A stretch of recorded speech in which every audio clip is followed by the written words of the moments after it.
Good morning. I've been seeing Nigerian pastors or pastorpreneurs behind their altar saying all sort of things like, is any different from what they've been saying?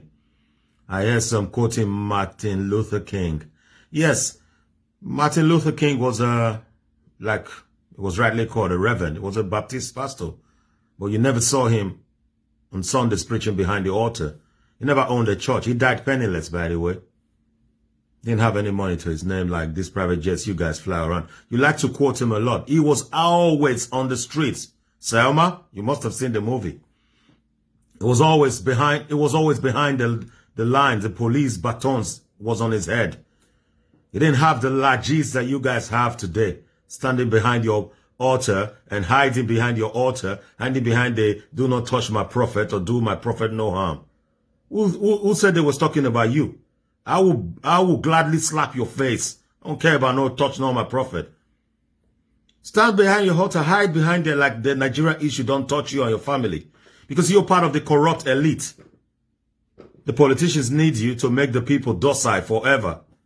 Telling them their reward is in heaven. Heaven don't exist. It's not a piece of estate that you can touch. Look at what happened at Lekki Bridge. Lekki could have easily become Selma. And it could still be a Selma, a place where you guys could rally behind. I'm not saying other parts of Nigeria is not important because this is what the world has seen. The Lekki massacre. Then you guys could go rally behind it. If you guys know yourselves, don't go to church on Sunday. Don't go to mosque on Friday. Come out there, hand in hand. If the so-called humble pastor, Adeboye, and the so-called aggressive pastor, Oyedepo, and the fine boy, Pastor Christo Yakilobe, and the other fine boy, Okotie, and the novel rich, like what? Suleiman or Adamu from Benin, and Pastor TB Joshua. If you guys come out behind Lekki and hold your hands, lock hands together, no one will shoot you because you've got famous faces. Rather, you want to hang behind your pulpit and rain down hellfire and brimstone.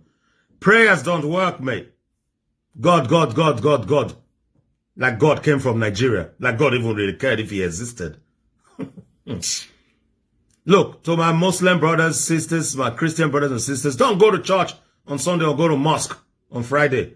Go out on the streets and lock hands with your people. Because when Nigeria becomes better tomorrow, it is better for you all. Except because you're part of the elite, you are as corrupt as the elite. You benefit from the from the present corrupt system.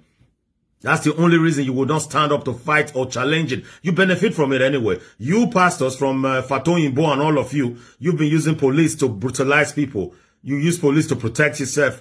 When we accuse you guys of rape, you use police to intimidate. So having a sass, an aggressive and brutal sass, does you guys very good. So you really don't want to see that stop.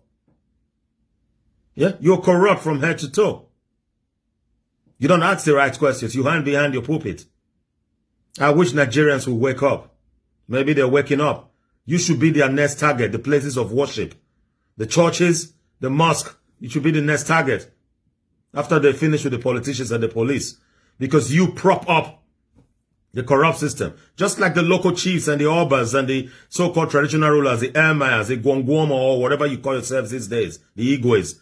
In 2014, when my mom died, due to some due to some flimsy excuses given by the traditional rulers from my state, we couldn't do the burial. Food wasted and all of that.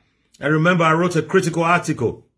I was advised to put it down because, oh no, you've touched nerves. I said it that Obas, kings and Igwes and whatever you call them will be attacked one day in Nigeria.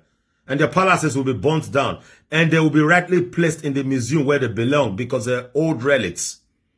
And people said, no, take it down. Oh. Look, my generation respect the Obas. Obas that talk by air and the rest. Because our generation know them. But take this as a warning. The generation after us and after that, they don't know you guys. This social media generation. They don't give a twat about respect or some tradition or some palace talk. They are coming for you guys, full force. You read your Bible a lot.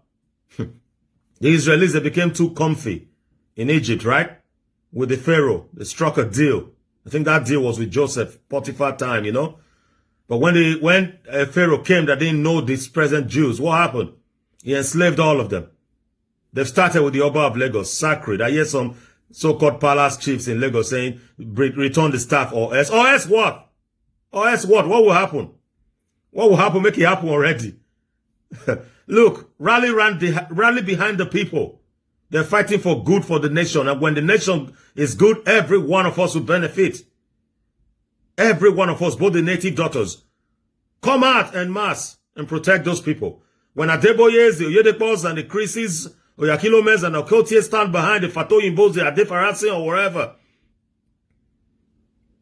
The Yashimolowos, the estate man, the one with the builders around, they've been burning your houses now. When you stand in front of the land, the people behind you, those soldiers will not shoot you.